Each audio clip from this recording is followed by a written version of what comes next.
sila, Kuya Ona, alam na alam kong siya na. Bakit? Kasi first time pa lang nilang magkita, kumandong na agad si sister. Hindi siya love at first sight, kundi love at first kandong.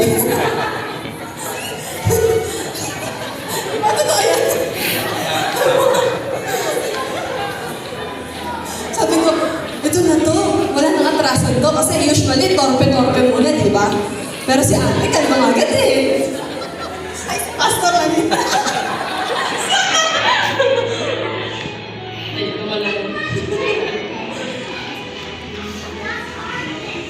Kuya, I don't want to say much about you kasi alam mo na, like panalo mo na ang grand prize, tingnan mo naman, ang ganda, ang puti, ang fresh.